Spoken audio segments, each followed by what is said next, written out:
Rares sont les chrétiens qui, jusqu'à présent, ont envisagé la question dont nous allons parler sous un tel angle. Nous avons en effet été habitués à voir la politique, et notamment la disparition de nos pays comme une réalité qui ne concerne que le monde, totalement étrangère à notre vie de foi. L'Union européenne, il ne s'agit là que de politique, dira-t-on. En quoi peut-elle interférer sur notre foi? Rendons à César ce qui est à César, et à Dieu ce qui est à Dieu. Une telle conclusion est un tantinet simpliste. Il est en effet urgent de sortir de l'aveuglement qui frappe aujourd'hui tant de chrétiens face à ce projet de fusion des peuples. Trop souvent, par simple désir de paix ou par une vision incomplète de la fraternité humaine, les chrétiens ont accepté l'idée d'une organisation qui dépasse les nations sans en voir la racine spirituelle profonde. On nous présente l'Union européenne comme un progrès pour l'humanité, un moyen d'éviter les guerres et de favoriser l'unité. Mais ce discours cache une réalité bien plus grave. La volonté délibérée d'effacer les frontières et les identités que Dieu a lui-même créées et qu'il entend préserver. Pour tout dire, l'Union européenne fait tout simplement partie d'un plan du nouvel ordre mondial. Je tiens à souligner que mon propos ne relève en aucun cas du débat politique. Je ne me place que sur le seul terrain du christianisme. Il ne s'agit pas ici d'un simple débat d'idées ou d'une différence d'opinion sur la gestion de l'économie ou de l'administration d'un continent. En réalité, accepter l'idée d'une Union européenne telle qu'elle est conduite par les courants mondialistes constitue une véritable désobéissance au plan de Dieu pour l'humanité. Lorsque nous lisons les Saintes Écritures, nous constatons en effet que le Créateur n'a jamais voulu que le monde devienne un bloc unique sous une seule autorité humaine. Depuis l'épisode de la Tour de Babel, Dieu a montré que l'union forcée des peuples est une forme d'orgueil démesuré qui conduit toujours à l'abandon de la foi. En mélangeant les langues et en dispersant les hommes, Dieu n'a pas été cruel. Au contraire, il a posé un acte de protection pour préserver la liberté de ses enfants face à la tentation d'un empire totalitaire sans Dieu. Par conséquent, rester indifférent ou approuver un système qui veut faire disparaître les nations dans un moule unique montre au mieux que l'on ignore le plan de Dieu et au pire que l'on trahit les Écritures. La nation est le cadre naturel qui nous protège. C'est là que la foi, la culture et la famille peuvent grandir selon la volonté du Très-Haut. Prétendre que l'on peut être un chrétien fidèle tout en soutenant la fin des nations est une contradiction majeure, comme nous allons le voir. En acceptant ce projet de fusion, le chrétien s'associe, souvent sans le savoir, à une structure qui rejette toute autorité de Dieu pour la remplacer par une administration purement matérielle. Comme nous le verrons, cette organisation est imprégnée d'influences contraires à l'Évangile. Il est donc temps de comprendre que défendre la souveraineté de son pays est avant tout un acte d'obéissance à Dieu qui a prévu que les peuples marchent dans leur diversité jusqu'à la fin des temps et même au-delà. Car cette existence des nations n'est pas le fruit du hasard. Pour en saisir la portée sacrée, il faut remonter à la source de la révélation. Comme nous l'avons vu avec Babel dans Genèse 11, ce que l'on prend pour une punition est un acte de miséricorde. En brisant cette unité artificielle, Dieu a empêché qu'un seul tyran puisse un jour asservir l'humanité entière. La nation est, dès l'origine, le rempart voulu par le Créateur contre la dictature mondiale. Cette volonté de Dieu se confirme dans le Nouveau Testament. Dans le livre des Actes, au chapitre 17, verset 26, l'apôtre Paul affirme clairement que Dieu a fait que tous les hommes, sortis d'un seul sang, habitassent sur toute la surface de la terre, ayant déterminé la durée des temps et les bornes de leur demeure. Ce passage est capital. il nous enseigne que les frontières et l'existence même des nations ne sont pas des accidents de l'histoire, mais qu'elles dépendent de la volonté de Dieu. C'est lui qui dessine la carte du monde et qui donne à chaque peuple son espace de vie. Vouloir effacer ces bornes pour créer un bloc unique, c'est donc s'opposer directement à une limite posée par la main du Créateur. L'argument le plus fort nous est cependant donné par l'apôtre Jean à la fin de la Bible, dans le livre de l'Apocalypse. Beaucoup de chrétiens imaginent à tort que le royaume de Dieu sera un mélange où toutes les différences disparaîtront. Pourtant, les chapitres de ce livre décrivent une réalité tout autre. Jean témoigne en effet que lorsque Dieu, après le jugement dernier, créera de nouveaux cieux et une nouvelle terre sur laquelle descendra la nouvelle Jérusalem, les nations marcheront à sa lumière et les rois de la terre y apporteront leur gloire. Cela signifie que les richesses de chaque nation, leur héritage et leur culture ne vont pas disparaître. Ce sont des trésors qui entrent avec elles dans l'éternité. Plus encore, la Bible précise que les feuilles de l'arbre de vie serviront à la guérison des nations. Si les nations ont besoin de guérison après le jugement dernier, c'est donc bien parce qu'elles continuent d'exister en tant que peuple distinct dans le plan final de Dieu. Tout cela paraît assez évident, et il est étrange que tant de chrétiens passent à côté de cette lapalissade. Cette perspective repose sur une idée forte. La diversité humaine n'est pas un accident, mais une volonté de Dieu dès le départ. S'il ne s'agit pas ici d'une certitude absolue, c'est une hypothèse qui a du poids. En ordonnant à l'homme de remplir la terre bien avant l'épisode de la chute, Dieu prévoyait déjà que les peuples seraient multiples. On peut logiquement penser que si Adam et Ève n'avaient pas péché, leurs descendants auraient tout de même formé des nations différentes selon les lieux où ils se seraient installés, créant une symphonie de peuples unis par l'amour, mais riches de leurs différences. Pas plus qu'un jardin que décore une multitude de fleurs et d'essences variées sous l'égide d'un paysagiste. L'unité selon Dieu n'est jamais une ressemblance forcée où tout le monde devient identique. Elle est un ensemble varié, cohérent, harmonieux. Elle est, à l'image de la Sainte Trinité, une union entre des personnes et des groupes distincts. Dans cette optique, la nation n'est pas un simple outil provisoire, mais une structure fondamentale de la création faite pour durer. En défendant la souveraineté de son pays, le chrétien ne protège donc pas seulement une organisation politique, il veille sur une œuvre de Dieu conçue pour que chaque peuple reflète, à sa manière, la splendeur du Créateur. La conclusion est alors inévitable. Puisque Dieu a créé les nations pour nous protéger, qu'il a fixé leurs limites dans l'histoire et qu'il les accueille dans sa gloire éternelle, vouloir les supprimer est un acte d'orgueil insensé. Vouloir détruire les nations pour ne former qu'une seule puissance mondiale, c'est en réalité vouloir corriger Dieu et nier la sagesse de son plan. Le chrétien doit comprendre qu'en défendant l'existence de sa nation, il ne défend pas seulement un territoire, il défend une œuvre que Dieu a scellée. Si nous regardons maintenant la manière dont l'Europe est construite aujourd'hui, nous constatons une rupture tragique avec l'ordre naturel. Il est indispensable de bien comprendre la différence entre une alliance et une fusion, car c'est là que se cache le piège spirituel de l'Union européenne actuelle. Faire alliance, c'est additionner des forces. Fusionner, c'est les faire disparaître. L'alliance est une addition qui respecte chacun. La fusion est une soustraction qui efface les identités. Dans la Bible, Dieu encourage et bénit la paix entre les hommes, ainsi que les accords fraternels entre les peuples. Une alliance saine est un contrat entre deux pays qui décident de s'entraider tout en restant eux-mêmes. C'est comme le mariage. L'union ne détruit pas la personnalité du mari ou de la femme.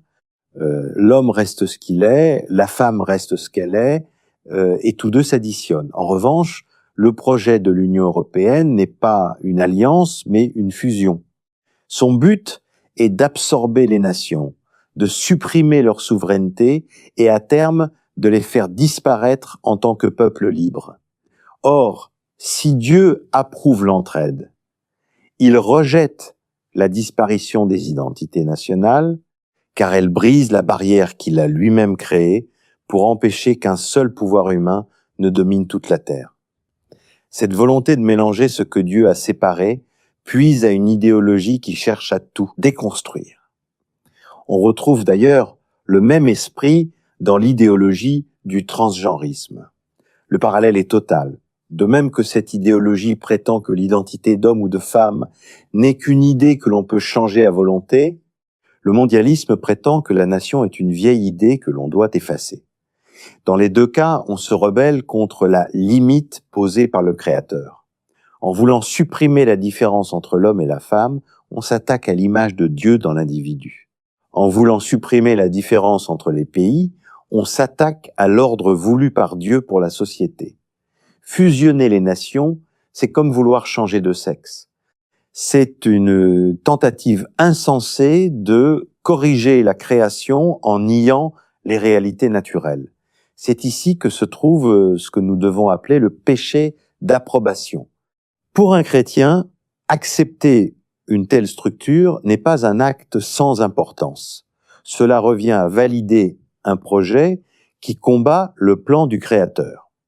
On ne peut pas, d'un côté, prier pour que la volonté de Dieu soit faite, et de l'autre, soutenir une organisation qui travaille activement à effacer les distinctions que Dieu a sanctifiées, qu'elles soient sexuelles ou nationales.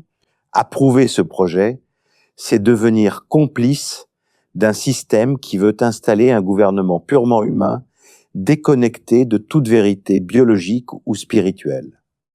Le chrétien doit comprendre qu'il est moralement impossible de collaborer avec une organisation qui s'oppose à la vision biblique de l'homme et à l'ordre naturel des peuples. Cette opposition directe au plan Dieu explique pourquoi nous voyons ce système échouer chaque jour. Comme la tour de Babel originale, l'Union européenne tente de bâtir une unité artificielle sans le Christ, qui est la pierre angulaire, celle qui supporte tout le poids de l'édifice et qui surtout donne l'alignement de tous les autres murs. Sans elle, la construction ne peut être ni droite ni solide. Le Christ est la pierre angulaire de toute société humaine et de l'unité entre les peuples. Selon l'enseignement biblique, notamment dans le psaume 118, verset 22, la pierre qu'ont rejetée ceux qui bâtissaient est devenue la principale de l'angle. En refusant de reconnaître ses racines chrétiennes et en écartant le nom de Dieu de ses fondements, l'Union européenne a délibérément rejeté cette pierre de base. Dès lors, elle tente de construire une unité purement administrative et forcée, dépourvue de centre spirituel, sans le Christ pour lier les cœurs et donner un sens commun à l'existence des nations. Cette structure ne possède aucune stabilité réelle. Elle ressemble à une maison bâtie sur le sable, condamnée à se fissurer et à s'effondrer, car elle a refusé de s'appuyer sur le seul roc capable de maintenir ensemble la diversité des hommes sans les écraser. En perdant sa pierre angulaire, l'Europe a perdu son point d'équilibre et sa protection contre les tempêtes de l'histoire. Le parallèle avec le transgenrisme nous montre encore une chose. On ne peut pas réécrire les règles de Dieu, on ne peut pas nier la différence des sexes dans le corps, ni la différence des nations sur la carte du monde, sans que tout finisse par s'écrouler. Ces idéologies reposent sur un mensonge. Parce qu'elles refusent les limites posées par Dieu, elles portent en elles-mêmes leur propre destruction. L'édifice européen est appelé à s'effondrer, parce qu'on ne peut pas violer l'identité des nations sans conséquence. Les crises actuelles et la colère des peuples sont la preuve qu'une organisation qui nie la réalité est condamnée à la ruine. En refusant de se soumettre au plan de Dieu, le projet mondialiste court vers un échec inévitable. Seul ce que Dieu a voulu subsistera lorsque la tempête aura balayé toutes ses vaines prétentions. Pour démasquer la véritable nature du projet européen, l'Union européenne n'étant qu'une étape avant le gouvernement mondial, il est nécessaire de regarder ces symboles sans se voiler la face, et tout particulièrement son drapeau. Depuis des dizaines d'années, on raconte aux chrétiens une histoire rassurante. Le cercle des 12 étoiles sur fond bleu serait un hommage à la couronne de la femme de l'Apocalypse. Les catholiques y voient avec satisfaction la Vierge Marie, tandis que d'autres y voient plutôt les 12 apôtres ou les 12 tribus d'Israël. Pourtant, toutes ces explications ne sont que des fables.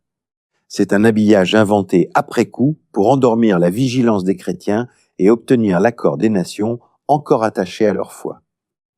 La naissance du drapeau européen est souvent présentée comme une belle image, pieuse. Mais la réalité des archives montre un processus bien plus trouble. La communication politique a servi de rideau pour cacher des influences occultes. Les racines de ce symbole plongent en effet dans des cercles de pensée secrets, bien loin de la clarté de l'Évangile.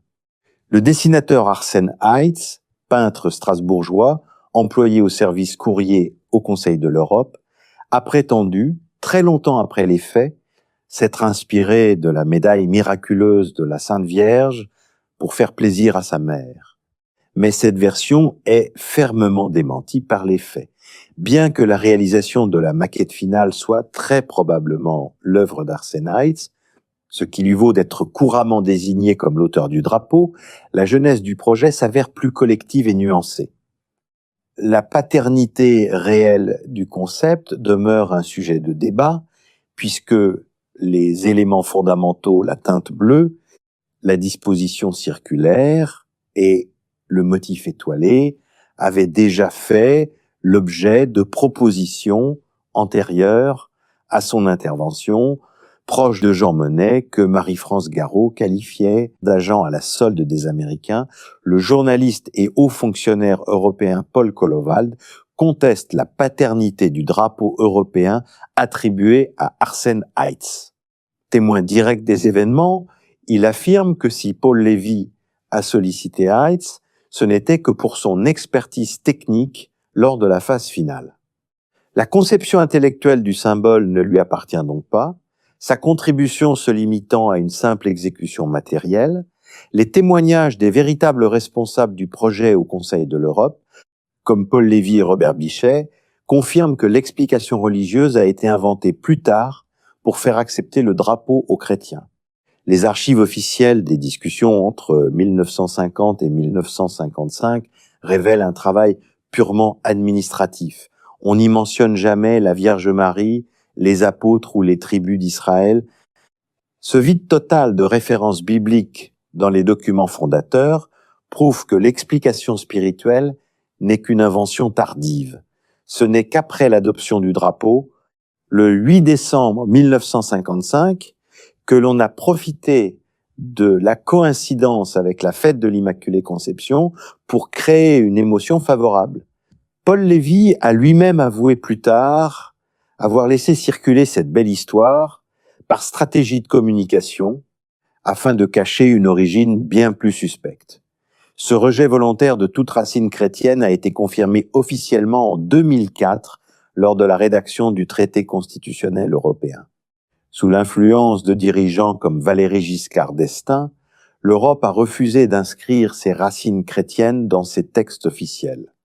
Il est impossible qu'une organisation qui refuse le nom de Dieu et l'héritage du Christ dans sa constitution puisse honnêtement placer son drapeau sous une protection biblique. L'acte de 2004 n'était pas de la simple laïcité, c'était la volonté de bâtir une Europe sans Dieu. En réalité, le choix du nombre 12 étoiles sur le drapeau renvoie à de vieilles croyances astrologiques de l'Antiquité, la numérologie chaldéenne, très appréciée par les mouvements occultes des 19e et 20e siècles. Pour ces groupes, le 12 représente une perfection purement humaine et terrestre, qui se suffit à elle-même. Dans ce contexte, le cercle n'est pas un signe d'union fraternelle sous le regard de Dieu, mais le symbole d'un monde fermé sur lui-même qui refuse toute autorité divine. Le choix de l'étoile à 5 branches vient confirmer cette signature. Si l'étoile peut être un symbole de lumière dans la Bible, sa disposition ici évoque la domination des forces de la Terre. En choisissant ce symbole, l'Union européenne montre son intention réelle, unifier les hommes sous une bannière païenne. C'est la marque d'un monde qui veut la paix sans le Christ, prince de la paix. Pour le chrétien averti, ce drapeau représente donc une autorité qui cherche à remplacer la lumière de la foi par l'obscurité de l'occultisme. C'est ainsi que l'on prépare le terrain à un gouvernement mondial dont le créateur est exclu. Rejeter ce drapeau, c'est refuser de se laisser tromper par une fausse piété et dénoncer un projet qui est, dans son âme, en révolte contre l'ordre de Dieu. La souveraineté nationale ne doit plus être vue par les chrétiens comme une simple opinion politique, mais comme un ordre établi par le Créateur lui-même. Il faut avoir le courage de le dire. Jusqu'à présent, une grande majorité de chrétiens a fait preuve d'une naïveté abyssale en regard des promesses du mondialisme, lequel conduira à l'intronisation de l'Antéchrist. Hélas, leurs pasteurs n'y échappent que rarement. Au lieu d'être des gardiens vigilants, beaucoup de conducteurs spirituels se sont laissés séduire par une fausse vision de l'unité, oubliant de mettre en garde leurs fidèles contre des structures qui renient l'ordre divin. Pourtant, en cette fin des temps, Dieu révèle à ceux qui lui sont fidèles, et en particulier à ceux qui sont donnés à son Fils, des informations de première importance, restées jusque-là cachées ou obscurcies par la confusion générale. Si le Seigneur lève aujourd'hui le voile sur la nature réelle des symboles mondialistes et sur le mensonge de la fusion des peuples, c'est pour une raison urgente, protéger l'âme des chrétiens. Dieu nous donne cette clairvoyance pour nous arracher à la séduction globale. Il veut nous empêcher d'être, par ignorance ou par une confiance mal placée envers des guides aveuglés, les complices d'un projet qui prépare le terrain à un gouvernement mondial sans lui, un gouvernement placé, au final, sous l'autorité de l'Antéchrist. Cette vérité nous est donnée par miséricorde, pour que les chrétiens ne plient pas le genou devant une autorité qui veut prendre la place du Christ, roi des rois. En comprenant que la dissolution des nations est une faute, celui qui décide de suivre le Christ reçoit la force spirituelle de se détacher des structures de cette nouvelle Babel. Dieu confie ces vérités aux chrétiens pour qu'ils deviennent des sentinelles dans la nuit. Dans un monde qui veut effacer toutes les identités, que ce soit l'identité d'homme et de femme par le transgenrisme ou l'identité nationale par le mondialisme, le chrétien éclairé est celui qui rappelle l'ordre immuable de la création. Cette lumière nous est donnée pour avertir nos frères du danger de mort spirituelle que représente l'absorption dans cet ensemble artificiel. Au regard du christianisme, cette Union européenne, telle qu'elle est conçue et proposée, est absolument inacceptable. Revenir à l'ordre divin peut exiger pour certains un courage héroïque. Rejeter les symboles de l'ombre, comme ce drapeau à la signature satanique, est une nécessité pour replacer la nation au cœur de notre fidélité. C'est une question de cohérence. Si la Bible nous dit au chapitre 21, verset 24 du livre de l'Apocalypse, que les nations ont une vocation éternelle et qu'elles apporteront leur propre gloire dans la Nouvelle Jérusalem, nous ne pouvons plus collaborer avec cette broyeuse européenne qui n'a d'autre but que de les faire disparaître.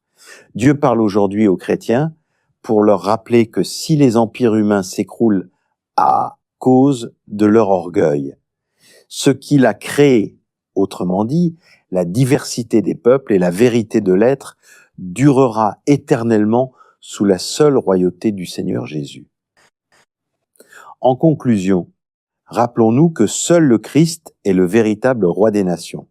Il ne cherche pas à les étouffer dans une ressemblance forcée, mais à les faire rayonner dans toute leur diversité. Sa royauté ne supprime pas nos patries. Au contraire, elle les protège contre les puissances qui tentent de les détruire. Défendre ce que Dieu a créé pour l'éternité, c'est honorer la richesse de chaque peuple que l'apôtre Jean a vu entrer dans la cité sainte.